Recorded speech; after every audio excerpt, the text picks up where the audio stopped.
Hi everyone, my name is Zoe Liao and I am a pharmacy student at Northeastern University.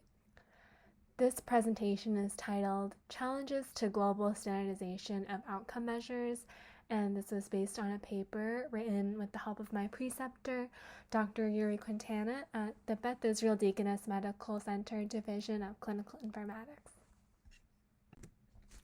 For this presentation, I have no relevant disclosures. After participating in this session, the learning objectives are to understand the purpose of standardizing outcome measures for disease states and to identify barriers to global implementation of standardized core outcome sets, along with suggesting some approaches to overcome these barriers.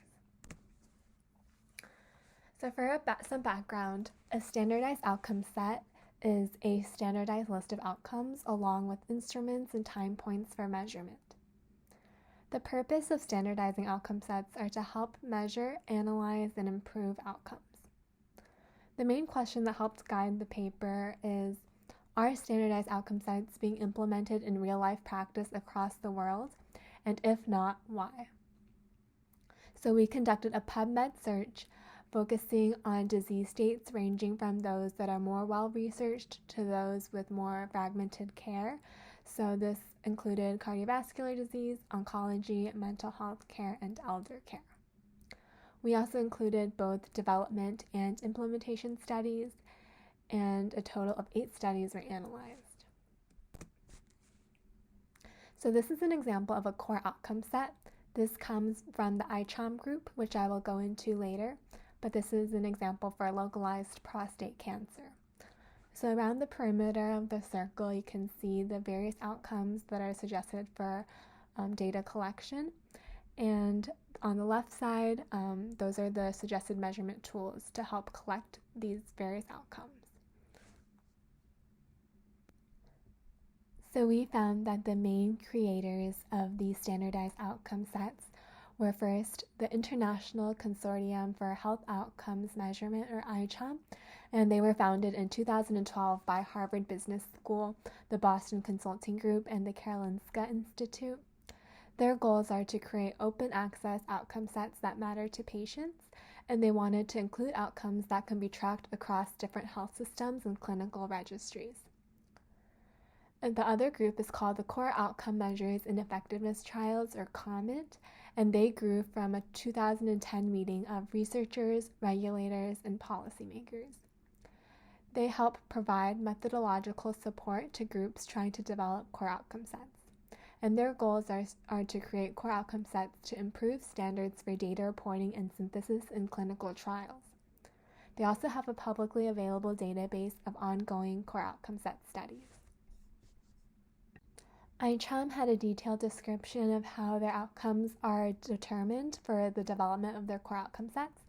So first, they identify potential outcomes through a literature review, and then checking supplemental sources, followed by service user engagement, and then working group feedback. A modified Delphi survey is also used to identify the minimum set. So they're looking for what are the minimum outcomes to be collecting on.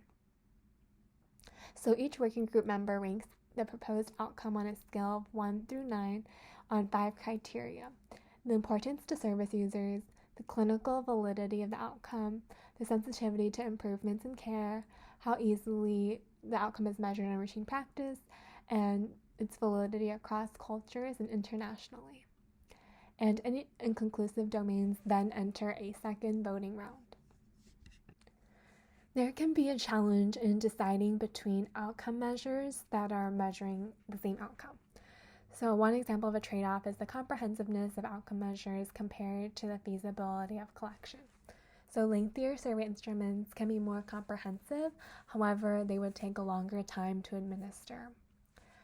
Institutions may also already be using another type of measurement tool, and for them to change to a lengthier one or just a different tool altogether may take some extra convincing. There also can be a trade-off between the cost and the training that's needed to administer the assessments. So the Alzheimer's Disease Assessment Scale Cognitive Subscale, or the ADAS-COG, measures cognition, and so does the Mini Mental State Exam, or MMSE. The ADAS-Cog is free, but it can only be administered by a trained tester, and it takes 45 minutes, compared to the MMSE, which can be administered with minimal extra training, but at a higher cost due to its copyright. There can also be a difference in the prioritization of measures between countries. So patient-reported outcome measures can vary depending on the country and the cultural background. And the sources of data can also vary depending on the type of healthcare system, such as a single-payer healthcare system or one that's not, and whether or not only administrative data, for example, can be used to extract outcome data. The feasibility of implementation or lack thereof can be a barrier as well. So some considerations, and this could include cost, would be for IT support, project coordinator time, equipment, personnel, a longer period of data collection. And ICHOMP does offer implementation support for an extra cost, which could be helpful, but ultimately a main consideration would be whether or not proposed measurement tools take less time and resources than what is already being used by the institution, and if they don't, then that added cost has to be justified. The extra cost will vary depending on what resources already exist as well as the funding sources. And cost analyses should be performed in order to analyze the cost of use compared to the cost effectiveness that can be demonstrated to consumers, clinicians, and administrators. So we found that many standard sets are being developed for the same disease state, and this ultimately inhibits that goal of standardization. So there is a need for transparency in these core outcome set development studies. So studies could look to describe the composition and backgrounds of working group members. So more specifically, how exactly are patients or patient representatives or clinicians or researchers, what's their background like, and how are they representing the disease state. And the criteria for including outcome measures should also be decided a priori, and the extent of patient involvement should be disclosed if applicable. So whether or not the patient's opinion was valued as much as a clinician's opinion, for example. The use cases should also be connected when possible. So core outcome sets, they may be developed for research or for clinical practice, but ultimately a lot of these outcomes do and can overlap. So these studies should describe whether or not the outcomes can be used for other areas of practice. Additionally, studies should be registered on a shared database, such as the COMET database, to promote collaboration. So in order for global standardization to take place with these core outcome sets, the goal has to be recognized and shared by all participating institutions and countries. And this goal is to increase the knowledge for evidence-based care to help improve patients' health. However, some institutions may not be able to be collecting data with these new measures or measurement tools. So instead, it would be great to recognize and identify which outcome domains can overlap among measurement tools. And this could enable collecting data in the same domains at the same time points so that analyses can still be done. The volume of changes that need to be made to current data collection processes can vary depending on whether the country or institution is using administrative data, electronic health record databases, or clinical registries to store health data. Regardless, informatics training on terminology and data modeling would be invaluable to help standardize data collection. So ICHOMP does provide a data dictionary to help with measuring and reporting core outcome set data consistently. So here you can see an example for prostate cancer, where in the rows of the data dictionary there are case mix variables and then outcomes. So this is an example row with one of those clinical factors for case mix variable, And you can see the columns are category, variable ID, the item, the definition, the inclusion criteria, so who is going to be getting this data collected, the timing of the outcome data collection, the reporting source, the type of data, and the possible response options.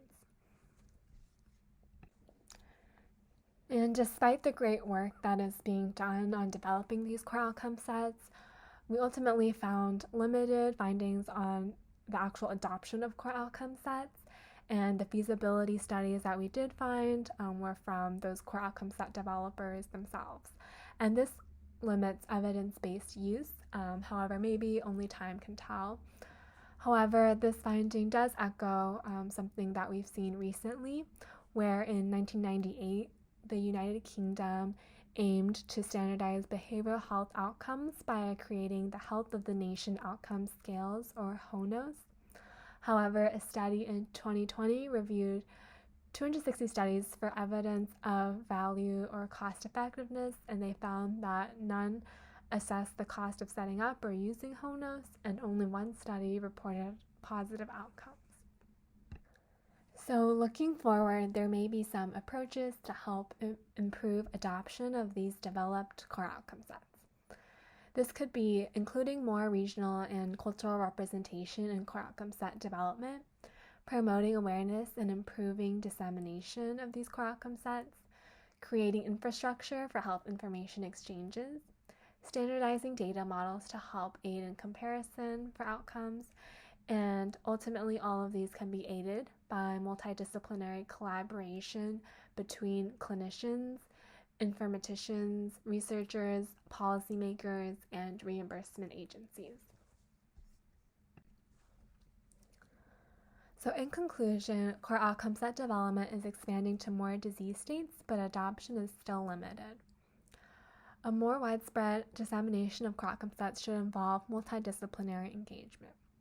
And training on medical informatics for data collection and representation is needed to help standardize globally.